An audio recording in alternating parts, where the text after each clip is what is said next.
still to have this relationship cultivated with this inner feminine figure gives you a location in your own body and your own erotic life from which to go forward and interact wherever you're going to interact.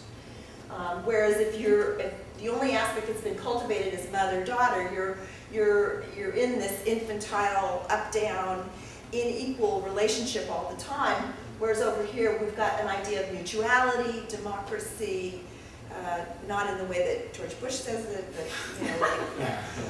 but this idea of relationships between equals being cultivated, and there's no model for that right now for women, so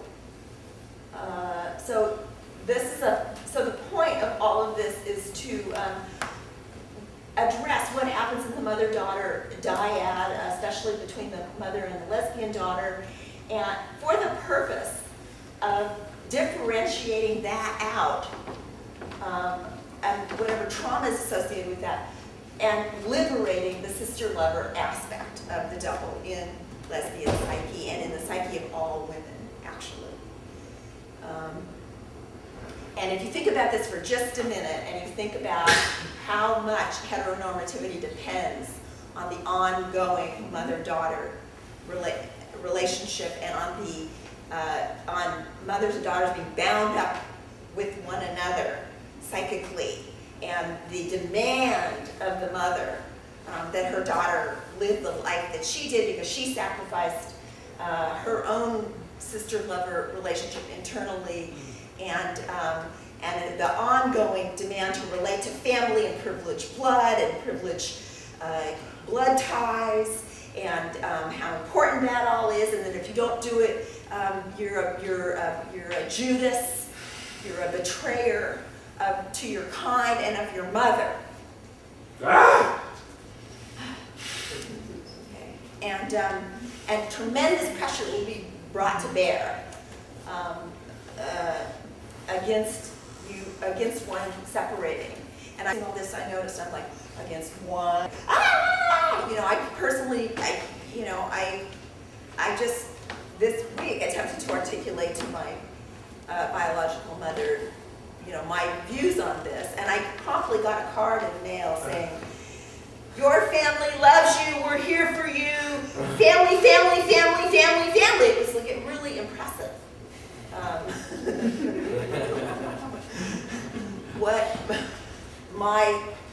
Just making the simple statement that wasn't my priority here.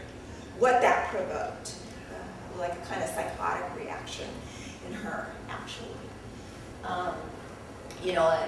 Like she's programmed. We're here for you. We're here for you. Never mind what actually happened, what actually went on. So if you think about the potentiality of this shift to women prioritizing sister-lover internally, and think about, those, first of all, how many women then are going to actually have babies. I want to suggest that there are some who've had them who wouldn't, not all, but there's a lot who, if they were given some other option, would take it. And those who did choose to do it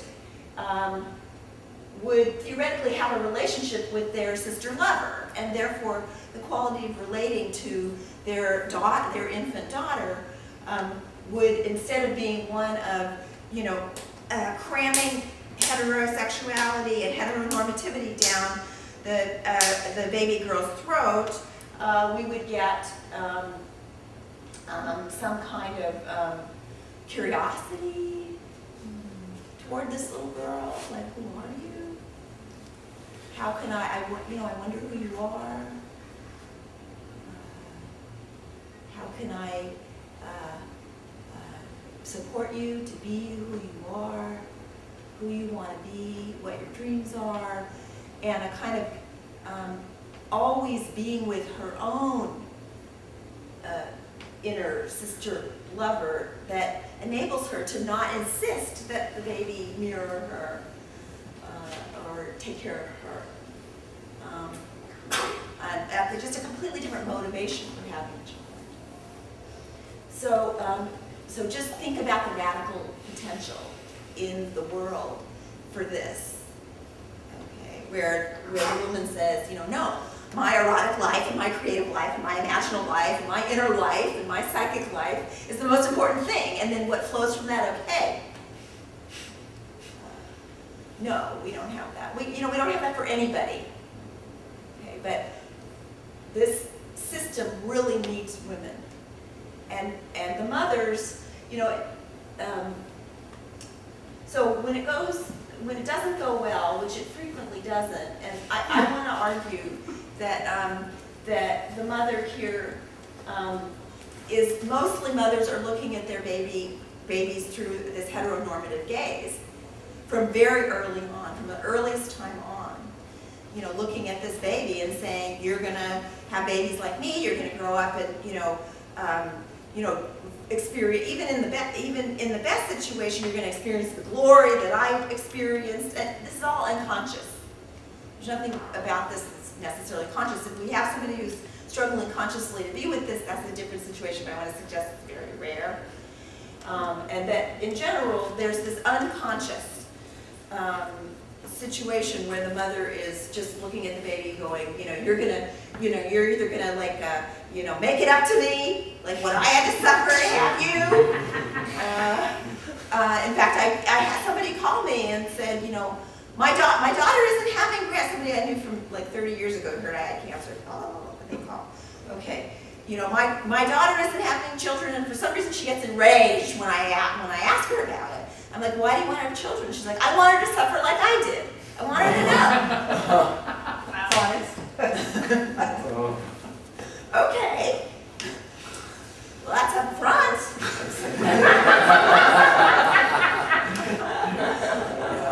You don't have to read between the lines there. But I can feel in my own experience that this rage that is directed at the child, the daughter who refuses.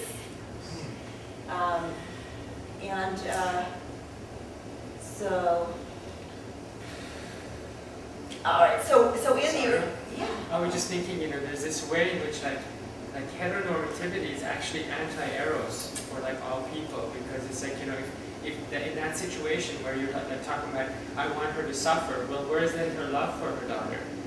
That it's only coming through that.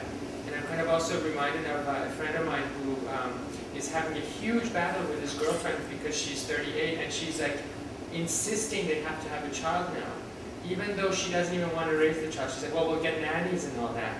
But it's like because she doesn't feel like she would be complete without it. And she's willing to give up this incredible eros that she's developed with this man over 4 years for the sake of like, but you don't understand, I won't be complete without it.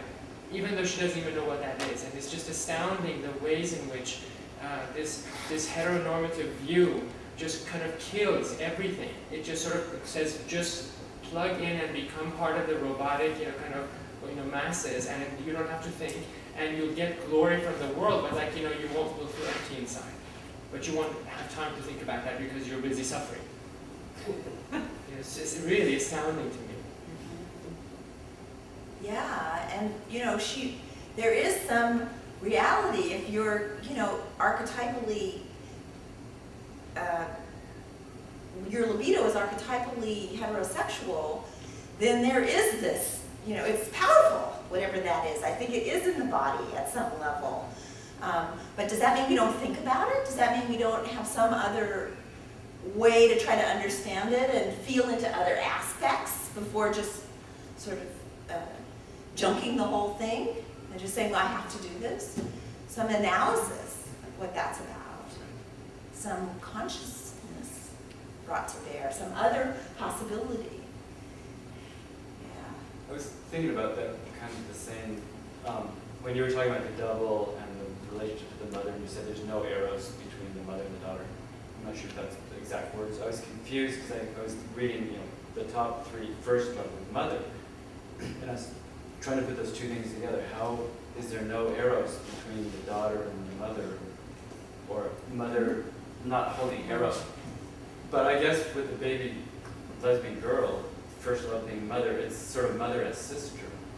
maybe, not mother as mother, and this is, so, but then she's not getting sisterly love from the mother, she's getting motherly love, or heterosexual, heteronormative mothering instead of sister mothering from the mother. Yeah, I think I wasn't very clear. I think the question is, I think I wasn't clear about what eros is like a big word and mother-daughter is a big word. So I think what I meant here is that in the culture, when you hear the word mother, it doesn't have an erotic resonance.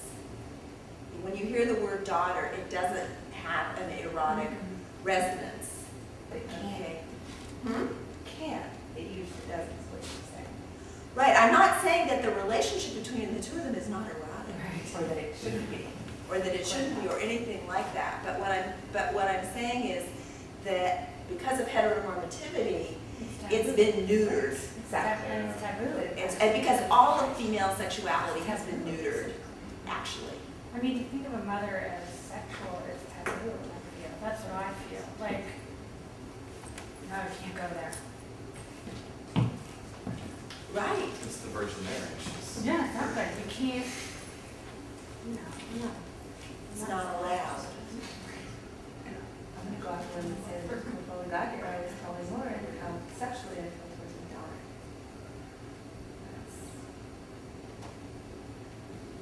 Yeah, and then we could get into what is that when you say you feel sexual?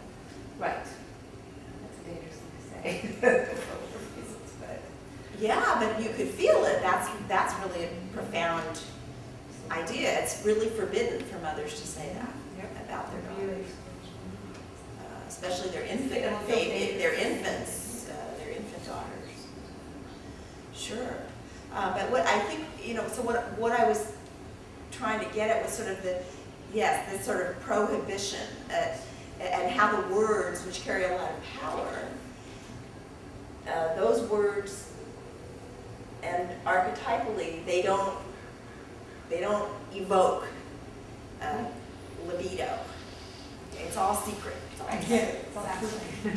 Just like women's sexuality is in general. So, like, Unless you have a sister down to talk to. So, And food kind of becomes then, like in some ways, oftentimes the exchange of eros.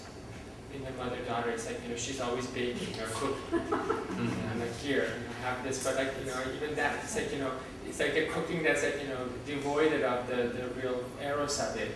So it's like all becomes like, look how mother is suffering for you. Look how mother is willing to sacrifice for you. And then eat this so that you can take that sacrificing. Rather than, oh, I baked these lovely cookies for you because I'm hot for you and I want to have this, hot experience with you. eat me.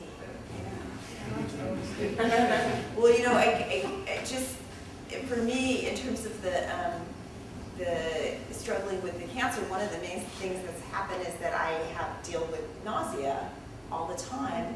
And I identify this as it's a trauma baby because in my protocol, I'm supposed to eat certain foods. And so there's this kid, this baby, who feels like she's being force-fed. She has to sit, there's no eros in the exchange of food. It's like, you will eat this, you must eat this, you have to eat it at a certain time. And she's just, bleh, not having it. Not having it. And it's causing me to have to rearrange how, because I realized I related to her like this my whole life. I just could get away with it before, now. And I can't anymore, and I think that's right, that the feeding can be very mechanical. Related to her like what? I like, you will eat this. There's no like sense of pleasure. It's more like the food is some terrifying other that I ought to like get down really quickly before it eats me, before it murders me.